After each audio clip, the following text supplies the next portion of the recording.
All right, Puff family, bringing you a new video today, teaching you all about getting clients early on the cheap way.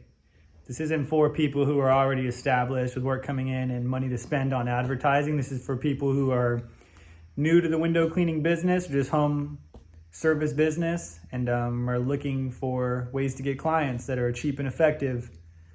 Starting out, some of you may have seen another video of mine where I talked about what I did and how it worked and didn't work. I think the best way starting out is to order a box of business cards. You go business to business. You know, usually businesses are packed into shopping centers, or there's a strip of streets. You want to hit every single business individually. Keep it short and simple. Don't be too pushy because no one wants to be bothered when they're at work. You go in, tell them who you are. Hey, my name's Tyler. I'm the owner of Puff Window Cleaning company here in Long Beach. I'm just wondering if you all currently work with a window cleaner. If they say yes, well, hey, do you mind if I give you my card anyways, just in case anything changes in the future? And if they say no, you can offer a free estimate. Hey, I don't know if the owner is around, but I would love to give you all a free estimate and leave my card. If the owner's not there, the person might still say yes. Give them the free estimate, leave them the card, hopefully they pass it on, and then you use that as a lead. So if they don't call you within a week or two, you go back, you check in, tell them who you are, tell them how you've already been there, give them the estimate, seeing if they had time to look it over and think about it.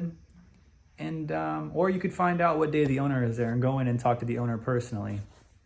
Okay, so that's for building a commercial route, which is great early on because people will see you cleaning a storefront who live in the neighborhood, and the next thing you know, they're asking if you do residential. Boom, you hand them a business card and you offer to do an estimate when you're done at this commercial spot. Now for booking residential, I've found some people say it's best to go knock on the door. I started my business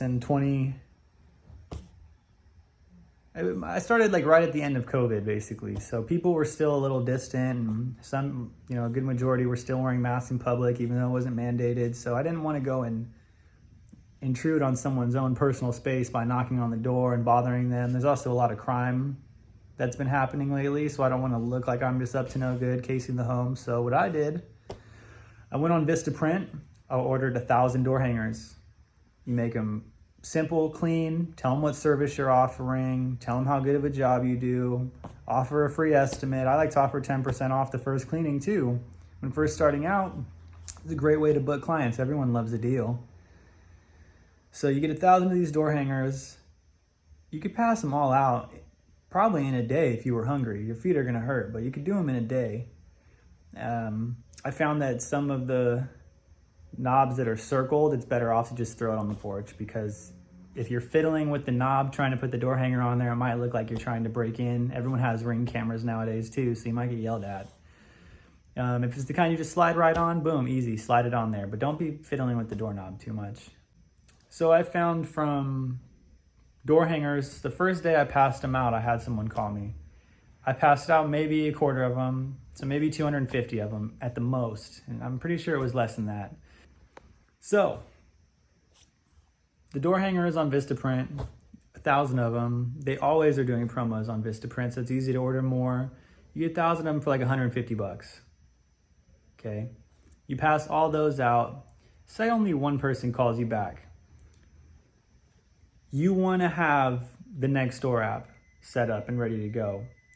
That's where everyone in your community is looking at it, and there's a lot of our client base tends to be on Nextdoor app, I found. So you go in, you do that one good job. Hey, I don't know if you're on Nextdoor app, but if you happen to be able to leave us a recommendation on there, I'd really appreciate it. Or if you could leave us a recommendation on a community Facebook page, right? So you've got your Nextdoor app page all set up. You've got a good recommendation, and you can post for free on there. When I first started, I paid for advertising on Nextdoor app, and I only got one call, which was great because it helped pay for the cost of my advertisement, and it also helped me purchase a ladder, my little giant, which has just taken my business to the ground up a level, right? Because now I can do second-story homes easily. That's pretty much it. When starting out, I found that's the cheapest way to go. You're maybe spending $200 on total for business cards and door hangers, maybe $250, $300 max. But then again, you're passing out 1,000 door hangers. All those people have to physically grab it and look at it versus online where you could just scroll past it. They're gonna have to grab it, look at it, either keep it or throw it away. So you're having 1,000 people who for certain saw your business and that you're advertising for your business. And then you just keep growing from there. I found that when I was first starting out, I'd get 1,000 door hangers, pass them all out, and I'd be booked for a good 2 weeks, 3 weeks. I'd be fully booked for 3 weeks. I'd get recommendations on next door, and then I would just be getting calls all day for estimates, right? And then once that wave dies out, you're off for a couple of days. Okay, time to go do more door hangers. Pass out another 1,000. Next thing you know, you're just cycling. You're on that cycle of passing out door hangers, getting phone calls from that, doing a good job, getting recommendations, and then the calls just start coming in. And then before you know it, if you're a one-man team, you might not even need to advertising, depending on how many people can recommend you on Nextdoor app and on Facebook.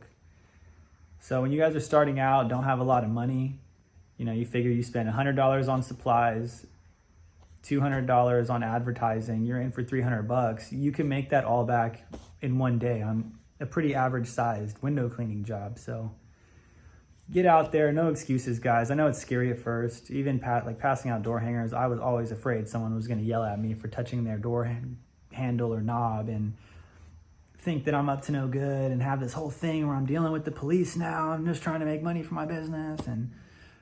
But you just gotta suck it up, man. You got to get out there. You got to push hard for your business because it's make or break out here when you're working for yourself. You're either going to get it or you're not. And you could sit around making excuses all day about why you can't go out there and do it, or you just say, hey, I'm a little nervous, but I'm strong enough to go handle it and go out there and do it. So let me know if you guys have any questions in the comments. I'd love to help in any way I can. Check us out on Instagram and TikTok at Puff Window Cleaning. And feel free to message me, guys. Message me, leave a comment. I'm out here trying to help people who are brand new to the window cleaning business. I'm on my second year. I've been, I'd say that I've been fairly successful up to this point. This is what I do for a living now. So like and subscribe. Send me any questions you guys have, and I'll see you on the next video in a couple days.